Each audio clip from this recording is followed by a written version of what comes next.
दोस्तों, मेरा नाम सलीम है और मेरी उम्र 24 साल की है। मैं डिलीवरी का जॉब करता हूँ। ये काम एक फील्ड वर्क वाला काम है। मुझे कस्टमर के घर जाकर काम करना होता है।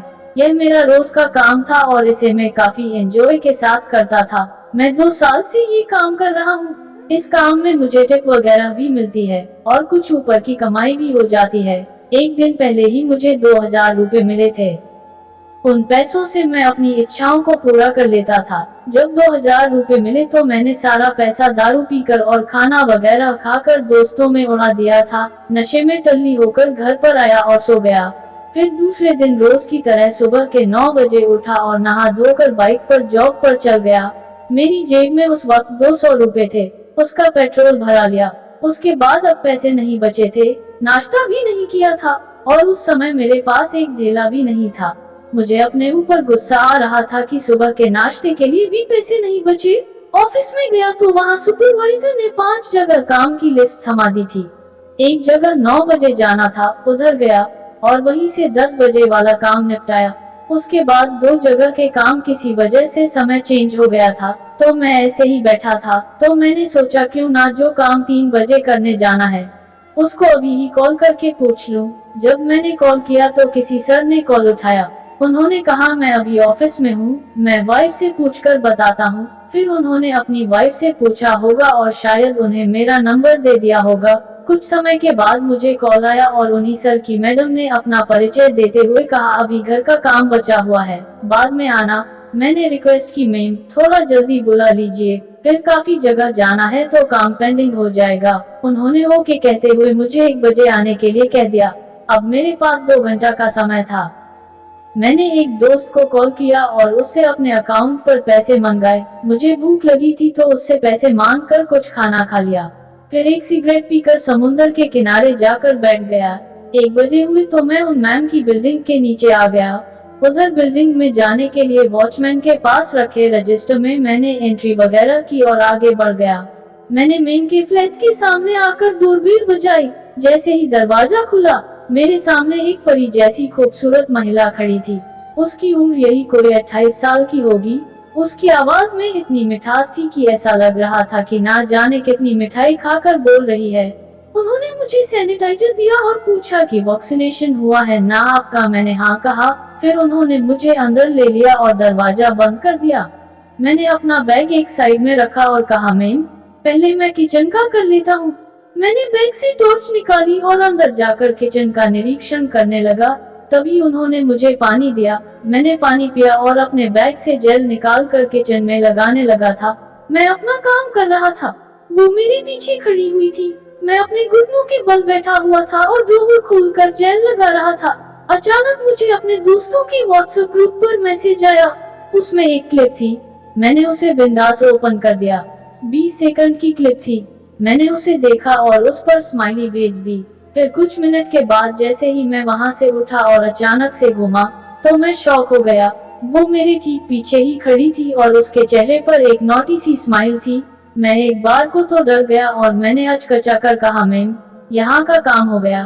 उसने कहा हाँ देखा मैंने, तब से मैं यहीं खड़ी रहकर देख रही हूँ कि तुम क्या काम कर रहे हो। मैं डर गया था लेकिन उसके मुख पर एक अच्छी मुस्कान थी, पर मैंने कुछ जवाब नहीं दिया। मैंने जल्दी से किचन का काम खत्म किया और हॉल में आ गया।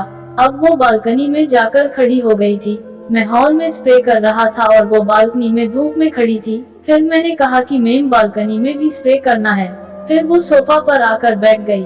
फिर मैं बेडरूम में गया तो वहाँ पर कपड़े नीचे रखे हुए थे। मैंने उनसे वो कपड़े हटाने को कहा। उसे पता था कि मैं उसे देख रहा हूँ। लगभग 2 घंटे के बाद मेरा सब काम हो चुका था। बस ऊपर के हिस्से में स्प्रे करना रह गया था। उसके लिए मुझे सीढ़ी की जरूरत थी। ऊपर चढ़ने के लिए मैंने उससे सीढ़ी लाने को कहा तो वो स्टोर रूम में गई और उधर से मुझे आवाज दी। मैं उधर गया। स्टोर रूम का साइज बहुत छोटा था। उन्होंने कहा मुझसे नहीं उठेगी, आप अंदर आकर ले लो। उस समय वो अंदर ही खड़ी थी। खैर मैं सीढ़ी लेकर बाहर आने लगा। अब मैं सीढ़ी लेकर आया, वैसे ही फिर से हुआ। वो कुछ बोल नहीं रही थी, बस उसके चेहरे पर एक स्माइल थी। मैंने सीढ़ी को बाहर निकाला और ऊपर चढ़कर स्प्रे कर दिया। जैसे ही नीचे उतरा वो आकर मुझसे कहने लगी तुम्हारे मोबाइल में मैंने कुछ देखा है, वो मुझे बहुत अच्छा लगा है। मैंने डरते हुए सॉरी मैम, मुझे पता नहीं था कि आप मेरे पीछे हो। अब मैं बहुत डर गया था कि अब पता नहीं क्या होने वाला है। कहीं वो इसकी शिकायत अपने पति या मेरी कंपनी में ना कर दे, वरना मेरे लिए प्रॉब्लम हो जाएगी। उसने कहा आप डरो मत, मैं आपको कुछ नहीं बोल रही हूँ। मैंने देखा तो मुझे अच्छा लगा। क्या आप मुझे वो क्लिप वापस दिखा सकते हो मैम? के इतना बोलते ही मेरी हिम्मत बढ़ गई और मैंने वीडियो गैलरी को ओपन करके मोबाइल उन्हें दे दिया। तो उन्होंने कहा आओ साथ में बैठकर देखते हैं। मैं वही सोफा पर बैठ गया और मैम के साथ देखने लगा। अब उन्होंने मेरा नाम पूछा, मैंने अपना नाम सलीम बताया। फिर मैंने उसका नाम पूछा तो उसने अपना नाम रूही बताया। फिर रूही ने मुझसे पूछा सलीम आप सिर्फ देखते ही हो या वो सबका भी शौक है? मैंने कहा हाँ मैम, सब कुछ कर लेता हूँ। तो उसने सीधे पूछ लिया मुझे मिल सकता है क्या? मैंने झट से हाँ कह दिया। अब वो मुस्कुराने लगी। फिर मैच खेलने से पहले ही सब कुछ सही किया और लगभग 2 घंटे लगे वो सब करने में।